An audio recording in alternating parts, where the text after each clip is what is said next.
In my previous video about friendships, I alluded to the fact that we shouldn't just strive to only keep people in our lives whom we call friends. In our lives, people will be drawn to us. People will seek us out. I believe there are certain types of people in this world that instinctively know we can help them, and we can help them in a powerful way. This is something we don't necessarily understand when we are younger, but there are certain types of people who know intuitively to seek out an INFJ in order to give them a missing piece they don't have and can't find themselves. This doesn't necessarily mean we will enter into a friendship or a relationship with these people, but perhaps it just means that we are called into their life for a certain amount of time in order to fuel them in a certain way, to cause them to grow in a certain way, or to give them what they need to reach the next stage in their lives. And this help could be longer in duration, or it could be just a brief amount of time that we are involved in their lives. I think the problem for us is in discerning who to help and who to walk away from, as I said in my last video. And this is a real problem for us, because it is difficult to ascertain who we should put our energies into in this regard. So in this video, I want to talk about people who may not necessarily be friends. There will be some overlap, of course, because how you recognize these people is how you would recognize and choose potential friends and mates as well. But mostly I want to talk about the people who come and go in our lives, people we could possibly be of some help to. I believe it boils down to one thing.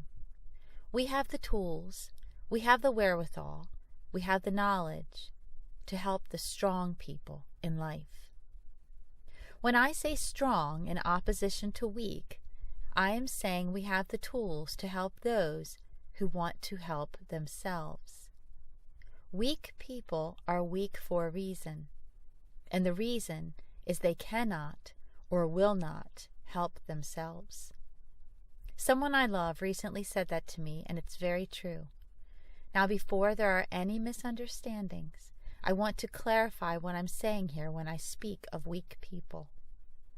I am not speaking of people who are weak in the moment, or who are weak in circumstance, or who are weak in experience. I have been weak in the moment, weak in circumstance, and weak in experience. I'm sure we can all say we've had those times in our lives. The difference is, I am not weak for the duration. I am strong for the duration. I am just weak for a time. We all know who those weak people are, but in our younger years we have trouble discerning those people because we are filtering through people who come and go in our lives, and sometimes it's difficult to determine who is strong and who is weak. That's why I think it's important to think about it, to consider it. And that's why I think it's perhaps something we should consider when we want to help people. And again, I think this is a sign of wisdom. You don't just jump in immediately with both feet. You should take time to reflect. You should analyze the person standing before you. You should analyze their character. Are they a strong person, or are they a weak person? We don't know who to help. We see all these people, a world in need, and we just want to reach our arms out and hug everyone and help everyone and give them the tools they need to have a better life. Unfortunately, it's how you can get taken advantage of because you don't know the difference. Unfortunately, it's how you end up with a bunch of people in your life who consider you their friend. This is how I landed into trouble in the past. This is how I found myself surrounded by people who would not help themselves. And it confused me. I listened to their stories. I tried giving good advice. But it never got anywhere. And it was never going to. Do you know there are actually people in life who look for people like I used to be? People who, and this is all they want to do, people who are looking to find someone to listen to their woes, with no intentions of ever doing anything about it.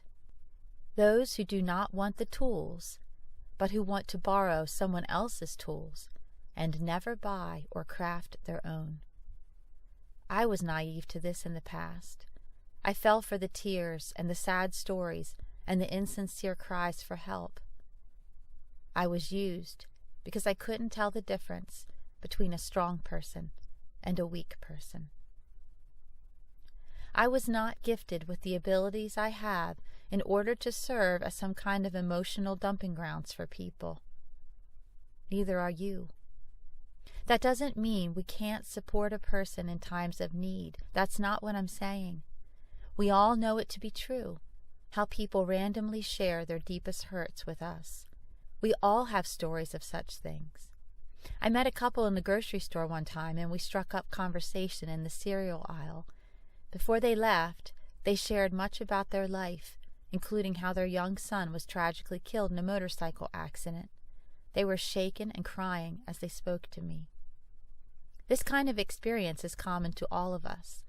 Listening to people's hurts and fears is not wrong, and it is a beautiful thing.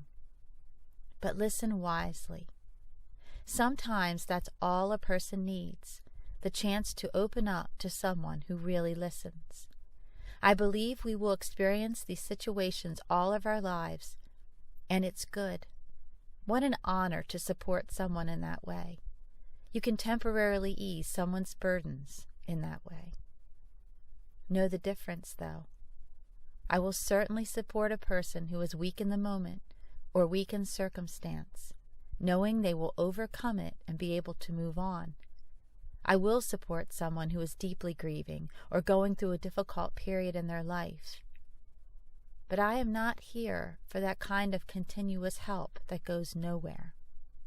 I want to help people who have potential, and I am qualified to help people who have potential. And sometimes, out of the generosity of my heart, I will help a person who is truly weak. But I know now not to attach any expectations to it, and I certainly won't continue doing it for any length of time. We have been gifted in such a way to help the strong people. I'm not saying we should not help people in their everyday problems, because sometimes that is necessary, but remember, we are gifted to help the strong. That is a strength of the INFJ. I've spoken of this before, but I know from personal experience that I can spot potential in people. I can recognize strength in people.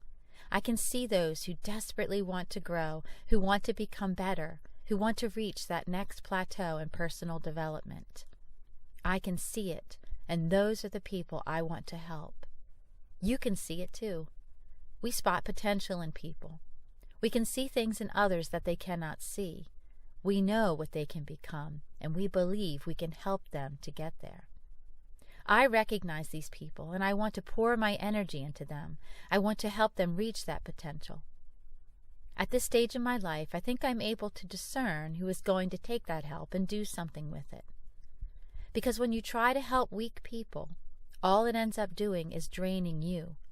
It doesn't change them. It doesn't make them grow. They just end up leeching off of you, and you become an enabler of sorts. Helping a weak person is only going to drain you of everything you have, because it never goes anywhere. It's like getting on a treadmill, and you keep walking and you keep walking, but you haven't left the little square footage you find yourself standing on. That's what helping a weak person is like. It doesn't go anywhere. It's futile. It's not worth your time. It's not worth your effort. Listen to what I'm going to say here.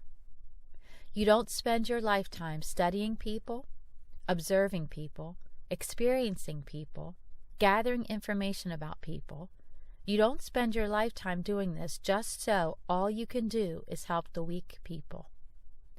We spend our lifetime studying people so we can give the strong people the keys to solve their own problems, and not necessarily the sort of problems one thinks of when hearing this sort of thing.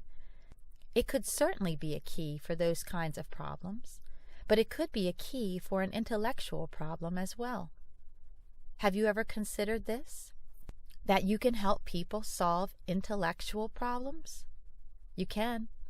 We have the ability to hear unspoken things in what others say and then hand them the key for the lock or the missing puzzle piece. When you recognize you have skills like that, you no longer wish to spend your time and energies on weak people. For me, helping a weak person is like using a hydroelectric power plant to power a coffee maker.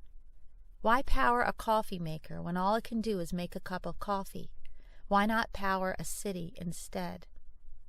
In other words, a strong person has the potential to do things in life that eventually affect other lives. This may sound pretentious, but it's not. When you understand who you are, when you understand why you have lived the way you have lived, when you understand the reason for what you have done, it all makes sense. For me, understanding why I am so people-focused, why I have studied people with the intensity that I have, helps me to see that I am not here for the people who can't help themselves. It is deeper than that. It is further reaching than that.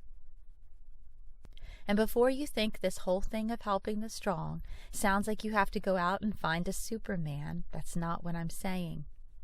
I'll make another video about spotting potential, which will help you see how such a thing is realistic and possible in your situation right now, right where you are. There's something else I want to mention here as well. I believe the reason so many of us find ourselves in abusive relationships is because we want to help. We stick around because we want to help.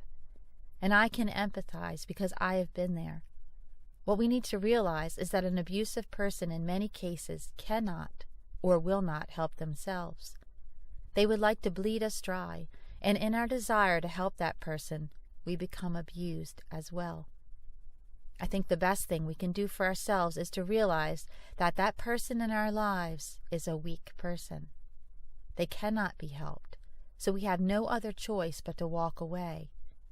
You cannot help someone who does not have the capacity to understand help. My desire is that hearing my words will inspire something in you, that it will cause you to look at the people in your life you may be able to help. And in the future, when someone comes into your life, you can evaluate and ask yourself, is this a strong or a weak person? Does this person have potential?